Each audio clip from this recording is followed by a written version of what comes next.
Hello everybody, it is Bale, and today we'll be taking a look at a rather new model kit. Well, for me it's new. The Gundam Astray Blue Frame 2nd L. Which, oh my god, I love this thing so much. First things first though, let's get into some size comparisons. Up first we have the revived Granddaddy Gundam. It's about the same height there. Up next, we have the Revive Zeta Gundam, which is going to be quite a bit taller. No surprise there. And a little side note about this guy before we go through with the rest of the size comparisons. This version of the Astray might as well be a Revive itself, because it doesn't use the old Astray blue frame or red frame or whatever else as a base. It uses the newer one as the base, the one that they used for the Sengoku red frame or whatever it was from Build Fighters. So that's really cool. So up next we have some seed representation, obviously, with the Strike Gundam. And just a heads up, no, the AL Striker pack cannot go onto the blue frame, and no, the tactical arms cannot go onto the Strike, unfortunately. And continuing with the motif of being seed, we have my favorite, the Calamity Gundam, because I can't do a seed review without having the Calamity Gundam in here. And then the Freedom Gundam, it's about as tall as the Freedom 2, even though the second L comes in later in the timeline than the Freedom did. At least according to the box right there, because it says it's from Destiny, but whatever. And then you have the Windom, which I did a review of recently, and oh my god, I still love this kit. So much fun. And then for some non-seed and non-UC size comparisons, we have the Real Grade 00 Quanta, which I might just review next because it's an earlier real grade, and I'm afraid if I don't review it soon, it might not live long enough for me to review it in one piece, you know? And of course my namesake, the Gundam Bale, which I'm going to have to review at some point too, but whatever.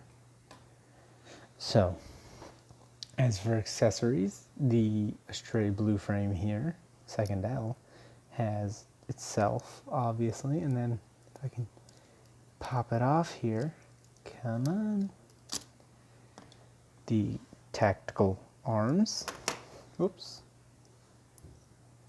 the 2 armor Schneiders on the hip there, a little stand that's supposed to be used for holding this thing up when it's on the backpack and otherwise, but I found a way to make them stand without having to use it. Yes. And then 2 open hands, which I painted the fingers for because the tops are supposed to be white, and I did the same on the holding hands. And speaking of paint apps, that white right there, you're going to have to paint. The white on the back you're going to have to paint. The black on this you're going to have to paint. The white on the back here you're going to have to paint. That's about it, honestly. And then the armor Schneiders pop out like that. I went ahead and painted them gray because my chrome markers might as well just be dead. But to put them in the hands, you don't just slide them in. You have to pop the hand open like that, slide it in, and close it back up.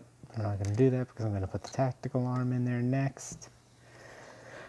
So for the tactical arms, what you're going to want to do is, for the sword mode, you're going to unfold,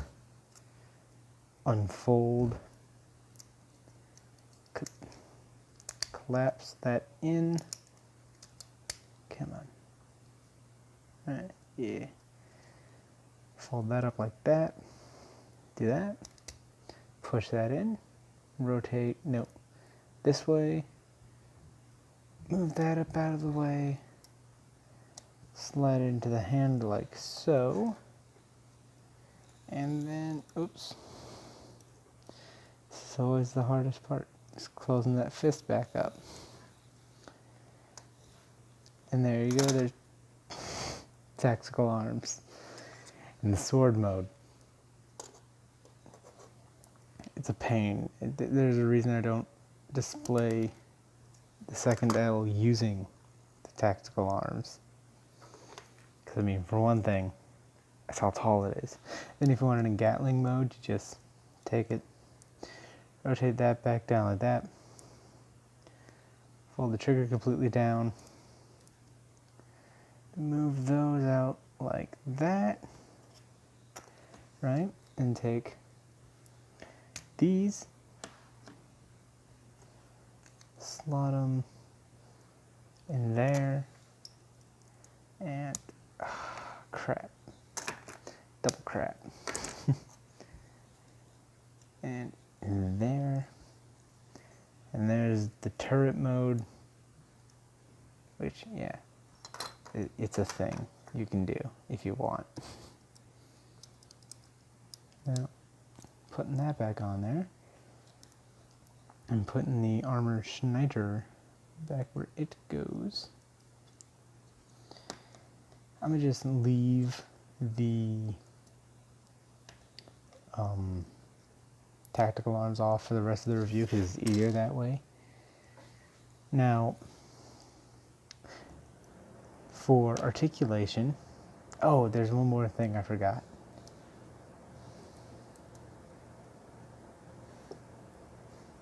Toe blades. It has toe blades. Come on. Yeah, so that's cool.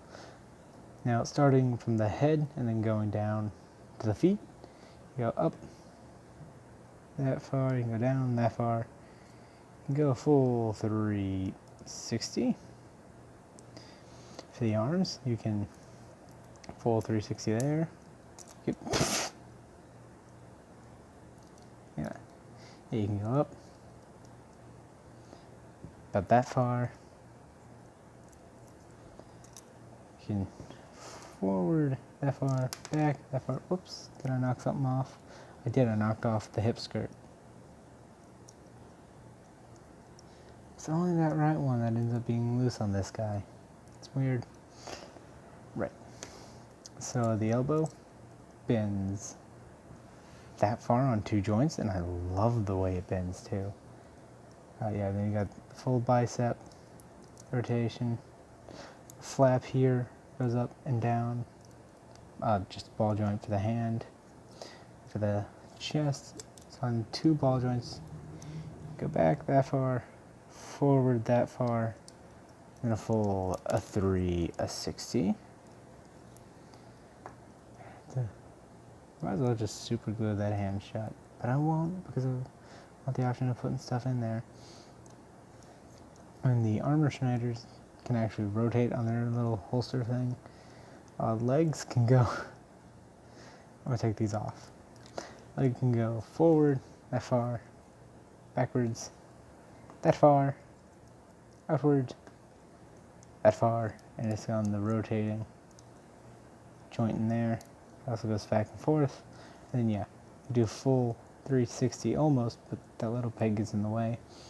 And then for the bend, you get a glorious bend there. And then your toes can go forward that far, back that far, which is insane. You can go out that far with keeping both legs on the ground, which is phenomenal. And then these are on ball joints. Back skirt doesn't move. And then I also painted these two right there, but I didn't need to because technically they're not supposed to be painted, but I just like them better with the blue. I don't know, it breaks up the black a little. That's just me. So that's about it, actually, as far as articulation goes. I could just look at this a little longer. pulling that back out. These go up and down like so. They don't really rotate or anything. This rotates full 360. These can go out rather far. They can go out back that far. They can rotate full 360 too. All that good stuff. But yeah. So that's the Astray Blue Frame second L. It's currently one of my favorite kits at the moment. Just because it's so much fun. It is a fun, unique build, right? I mean, I say unique, even though it's an Astray, but this is the only Astray that I own. It is the only Astray that I have ever built and probably ever will build. Unless, of course, we get a high grade of the Blue Frame D. But I doubt we'll ever get that. So, you know, 'tis what it is. But I will say this, one thing that could have been improved upon, in my opinion, in my humble opinion, is some of the coloration, right? Like I get some areas, yeah, they were so small that they just used stickers because it was easier or whatever. Like some of the white on the arm was done using stickers, and then the white here were stickers. Like the white down there stickers. This is a white piece, and then I painted that white. Then the blue on the bicep, right on the shoulder armor, those are stickers. That little blue stripe is a sticker, which, I mean, the little blue stripe's acceptable. I can understand that one. None of the orange on the actual Gundam is a sticker, thankfully. Those little blue marks, which they could have just made pop out through the armor, but whatever. The orange here, though, are stickers, and that bothers me. The orange up in there are stickers too, which also bothers me. But, yeah. Other than that, alright, other than those minor things, this guy's a really fantastic kit. And I mean, they did the best they could with it as a high grade, right? And especially one that not a lot of people would have heard of, right? Because it's, I mean, yeah, it's an Astray, but it's an Astray from a manga back in like 2003, right? A manga that wasn't very,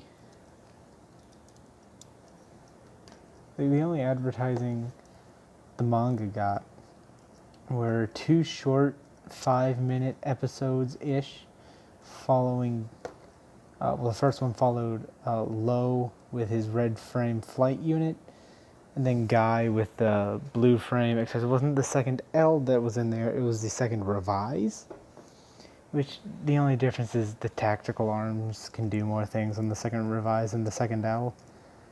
The second Revise is just an upgraded second L, that's literally it.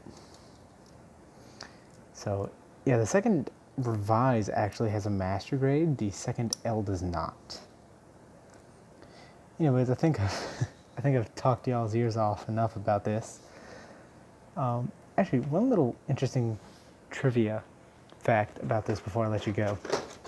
The L in second L, originally I thought that meant Revise, but no, the L is for Low, because what they did for the second L is an upgrade of the Astray Blue Frame 3rd, but they used parts from Low's Astray Red Frame to upgrade it. And I fucking love it. I love it so much. It has a giant sword. It's also a Gatling gun.